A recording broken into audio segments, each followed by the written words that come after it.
हिंदू महासभा क्या है सर? हमारे मुल्क में हिंदू महासभा क्या कर रही है?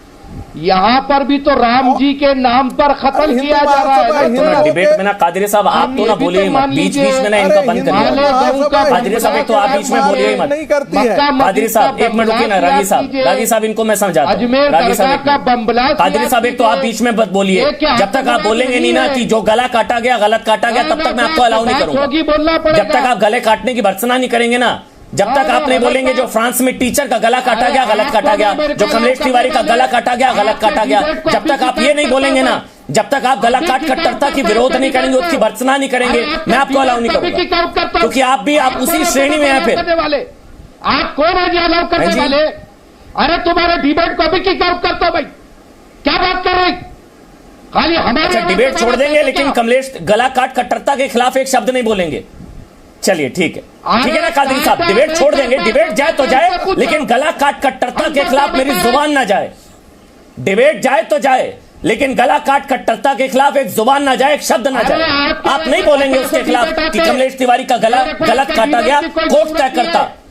बोल दीजिए ना, बोल दीजिए ना कादरी साहब, बोल दीजिए ना, बोल दीजिए ना, गला काटा गया गलत काटा गया। आपको मौका मिलेगा आप भी काटेंगे, आपको मौका मिलेगा आप भी काटेंगे। चलिए मैं आपसे पूछता हूं, अगर धार्मिक भावनाएं आहत होंगी आप भी कटा काटेंगे? पूरे देश को बांट रहे हैं तुम, हिंदू मुस्लिम को। आप गला काटेंगे धार्मिक भावनाएं आहत होंगी तो? पूरे देश को बांटने का काम कर रही। बोल दीजिए ना गलत गला काटा गया, फ्रांस में गलत गला काटा गया, वसीम रिजवी के गला काटने की बात गलत है जी। अरे फ्रांस में जाके पूछो ना, फ्रांस में जो गला काटा गया गलत काटा गया। अपने देश को तो बिगाड़ रहे हैं आप। अच्छा कमलेश तिवारी का गला काटा गया गलत काटा गया, काम कर रहे हैं आप। अरे किसने काटा मुझे क्या पता। अच्छा जो गला काट रहा है वो नहीं लड़ा रहा, जवाब दूंगा उसके ऊपर। जिसने भी काटा गलत काटा, जिसने भी काटा गलत काटा। हिंदुस्तान में फिरते हैं आप नहीं बोल सकते गलत काटा, किसने? आप नहीं बोल सकते गलत काटा, वजह कुछ भी हो। मैं नहीं कहूंगा इस बारे में कुछ भी। आप नहीं बोलेंगे गलत काटा, सामने नहीं आएंगे। कादरी साहब आप नहीं बोलेंगे गलत काटा। अमन जी यही तो अमन की परिभाषा है का काम छोड़ो। अच्छा जब तक यही इनके अमन की परिभाषा। एक मिनट जब तक वजह सामने नहीं आएगी, एक मिनट, जब तक वजह सामने नहीं आएगी आप नहीं बोलेंगे। मतलब कोई वजह हो तो सही है, ये प्रवीण कोई वजह हो तो गला काटना सही हो सकता है। ये प्रवीण तोगाड़िया का दूसरा रूप है। नहीं, जो कोई वजह हो तो गला काटना सही हो सकता है। भूल गए कादरी साहब, कोई वजह हो तो गला कट सकता है। वो डिपेंड करता है वजह क्या है, वो डिपेंड करता है वजह क्या है। हो सकता है धार्मिक भावनाएं आहत हो गई हो, नहीं कह सकते आप। जो फैसला करेगा वो होगा।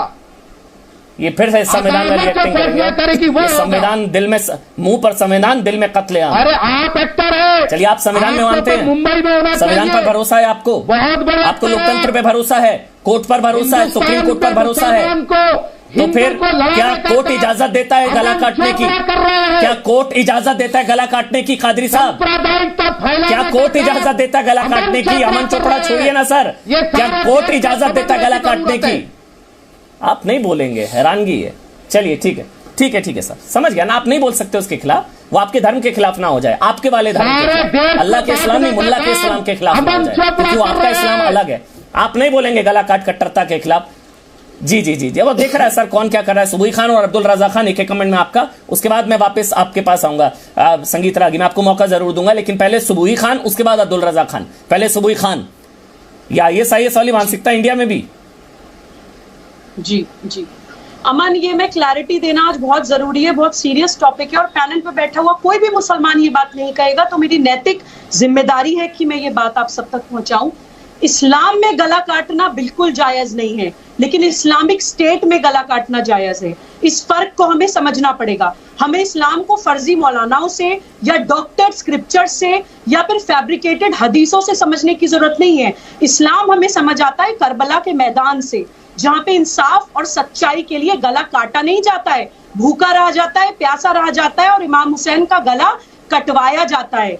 ये इन जितने भी यहाँ पे इस्लाम के ठेकेदार बैठे हैं और ढोंगी आशिक बैठे हैं, इस पे ये कोई बात नहीं करना चाहेगा। अगर गुस्ताखे रसूल की सजा गला काटना होता तो सबसे सबसे पहले जब रसूल के इंतकाल के बाद आपने उनकी विरासत की लड़ाई में उनके बॉडी को 18 घंटे तक सड़ाया था, तो सबसे पहले गला काटते हजरत अली।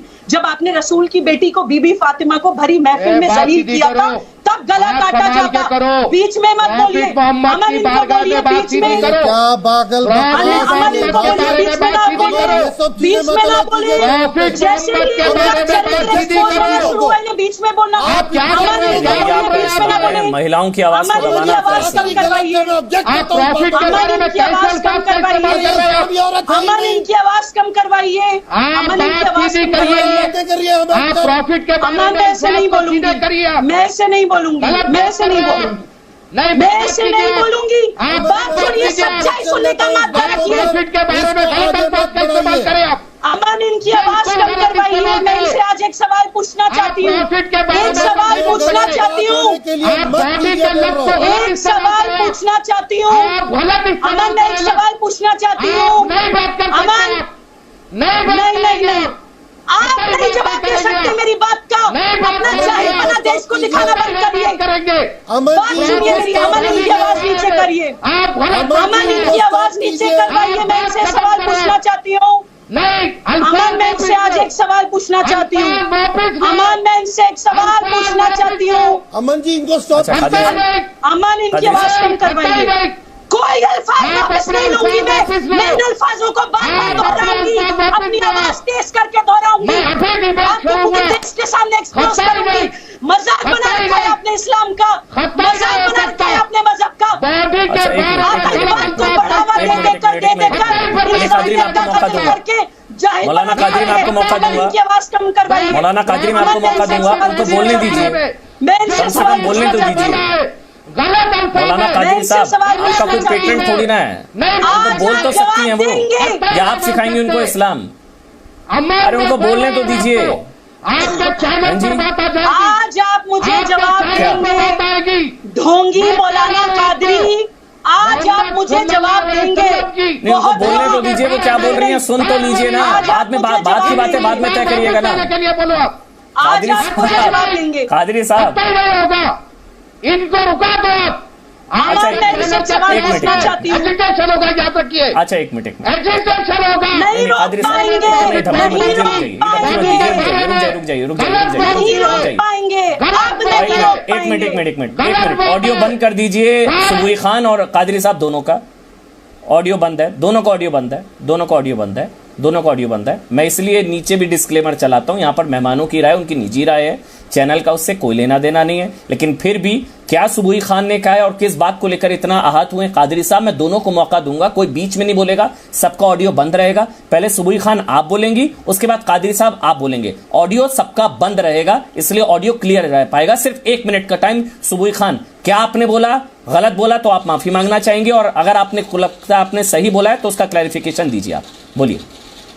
जी अमन, मैं बिल्कुल माफी नहीं मांगना चाहूंगी, और आज आपके चैनल के माध्यम से ये घोषणा कर रही हूं कि इस बात को बार बार दोहराऊंगी और अपनी पूरी तेज बुलंद आवाज के साथ दोहराऊंगी कि इस्लामिक स्टेट के सबसे बड़े भुक्तभोगी इस्लाम रहा है। इस्लामिक स्टेट का सबसे बड़ा भुक्तभोगी इस्लाम को मानने वाले लोग रहे हैं। लेकिन इस्लाम का दुर्भाग्य ये रहा है कि जो इस्लाम को जानते हैं वो लोग मौन रहते हैं। जब हिंदू देवी देवताओं की बेइज्जती होती है, अपमान होता है, तो वो लोग मौन होते हैं। जब MF हुसैन हमारी देवियों के नग्न तस्वीरें बनाते हैं तो हम मौन क्यों रहते हैं? जब हमारी मातृभूमि का अपमान होता है, उसको बांट के इस्लामिक स्टेट बनाई जाती है, तो हम लोग मौन क्यों रहते हैं? जब कमलेश तिवारी जी का गला काटा जाता है, आतंकवाद फैलाया जाता है, तो हम लोग मौन क्यों रहते हैं?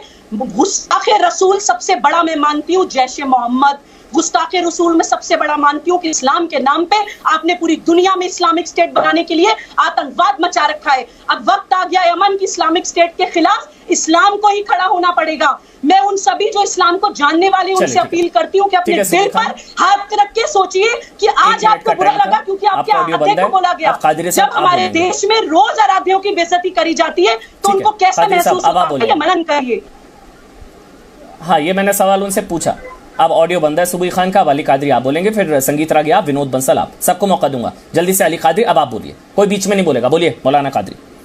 देखिए अमन चोपड़ा, सुबुई खान ने जो प्रॉफिट मोहम्मद की बॉडी के बारे में नौजुबिल्लाह सुम्मा माजल्ला सड़ा हुआ जो लफ्ज इस्तेमाल किया है, ये सरासर गुस्ताखी है। मैं जी टीवी के जरिए सारे हिंदुस्तान के मुसलमानों से, उलमा से अपील करूंगा कि यह सुबही खां को इस्लाम से खारिज करे। यह इस्लाम में रहने के काबिल नहीं है। और जितने भी लोग हिंदू देवी देवताओं के बारे में गलत शब्द का इस्तेमाल करते हैं, इस्लाम का मैं उनका भी खंडन करता हूं, उनके भी खिलाफ इस्लाम का कोई टेंडर है क्या? लेकिन इस्लाम इस बात की, इस्लाम की कोई तारीफ अगर करे या न करे, सुबही खां ने गुस्ताखी की है, उसको माफी चाहने की जरूरत है। और इस्लाम इस बात की इजाजत नहीं देता कि किसी भी मजहब के अवतार के खिलाफ बोले। इस्लाम की तालीम यही है, हर मजहब का आदर करे।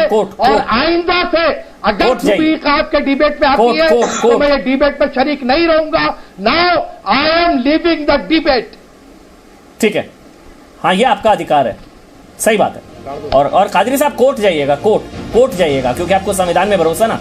इस्लाम में बेदखल मतलब ऐसा लगता है कभी कभी कि इस्लाम का कोई टेंडर निकला था और आपने जो है ठेका ले रखा है, आप सबको बेदखल करते हैं, सर्टिफिकेट बांटते रहते हैं आप। विनोद बंसल 30 सेकंड, संगीत रागी 30 सेकंड, दोनों को 30 सेकंड दे रहा हूँ। दो मेहमान डिबेट छोड़कर जा चुके हैं आज। पहले संगीत रागी आप 30 सेकंड, फिर 30 सेकंड में आपको टाइम दूंगा विनोद बंसल, जल्दी। पहले विनोद बंसल। देखिए जी अमन जी, देखिए आपके डिबेट में जिस तरह से एक बहन के विरुद्ध जिस तरह से इन्होंने आवाज उठाई और जो सच्चाई को कितना कड़वी लगती है, ये आपके सामने के सारे सूदी चैनल के आपके दर्शकों को पता लग गई। आप देखिए कि जो पैगंबर मोहम्मद के बारे में क्या बात कही उन्होंने, ये कुछ समझ में नहीं आया इनको। लेकिन मुझे बताइए कि जो सच्चाई है वो कड़वी है। मुझे तो लग रहा था कि सारे मुसलमानों को आह्वान करके कहीं यहीं पे गला काटने की ऐलान तो नहीं कर देंगे, लेकिन गनीमत है कम से कम बहिष्कार की बात करी। ये ठेकेदार जो है, इन्हीं ठेकेदारों ने तो इस्लाम का बर्बादी किया है। ये भी चीज है, आखिरकार दुनिया के अंदर पैगंबर मोहम्मद साहब के नाम पर जो इस्लामिक आतंकवादी संगठन चल रहे हैं, ये संगठन ऐसे किसी को अधिकार नहीं है किसी की धार्मिक भावनाएं, अगर उनकी रिलीजियस सेंटिमेंट हर्ट हुए हैं, तो उनको कोर्ट जाना चाहिए ना। बस मैं वही कह रहा हूँ, इस्लाम से बेदखल वाली ये दकियानुसी बातें नहीं होनी चाहिए, उनको कोर्ट जाना चाहिए। बोलिए, आपको टाइम दे रहा हूँ। लेकिन हर बात में सरिया क्यों इंप्लीमेंट कर देते हैं? ये हर बात में सरिया इंप्लीमेंटेशन देश के अंदर नहीं चलेगा। ठीक है, संगीत रागी संविधान से चलेगा, सरिया से नहीं चलेगा। देखिए अमन जी, सरस्वती माँ, दुर्गा माँ के खिलाफ कितने सारे कार्टून बनाए गए, कितने सारे तस्वीरें बनाई गई, नंगी तस्वीरें। लेकिन क्या हिंदू समाज के किसी भी व्यक्ति ने कहा कि उनका हुसैन साहब का सर अलग कर दिया जाना चाहिए, धड़ अलग कर दिया जाना चाहिए? किसी व्यक्ति ने। ये एक मानसिकता का सवाल है, और मानसिकता आपको पैदा होती है जब आपका उस प्रकार से धार्मिक ट्रेनिंग होता है। आखिर ऐसी क्या है कि हत्या की मानसिकता पूरे इस्लामिक समाज में व्याप्त है, कोई एक भी अपवाद नहीं है।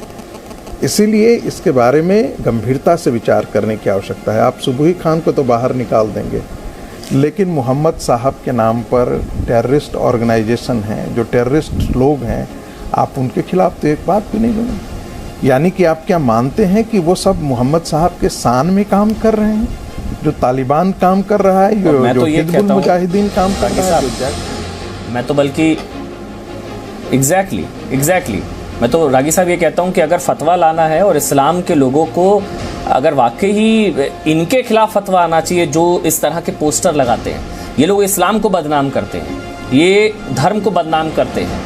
जैसे आपने जैश ए मोहम्मद का जिक्र किया, वो आतंकवादी संगठन के नाम पर क्या उसके खिलाफ फतवा आया? और ये जो पोस्टर जो आप देख रहे हैं ना लगातार, इस पोस्टर के खिलाफ जो है मौलानाओं को खड़ा होना चाहिए कि इसका भाई इस्लाम से कोई लेना देना नहीं है, इसका हमारे धर्म से कोई लेना देना नहीं है, क्योंकि नहीं होता, कोई धर्म इसकी इजाजत नहीं देता है। इस्लाम बहुत ही शांति प्रिय और बहुत ही सहिष्णु धर्म है, कोई मजहब नहीं सिखाता है। ये कुछ चंद ठेकेदार हैं जिन्होंने टेंडर लिया होता है और ठेका लिया होता है और वो बदनाम करते हैं। जिस तरह ये अमयम ने भी बता दिया, उसका इस पोस्टर से कोई लेना देना नहीं, हालांकि पोस्टर हटा दिया गया। थोड़ा सा देख ले रहे हैं तुरंत।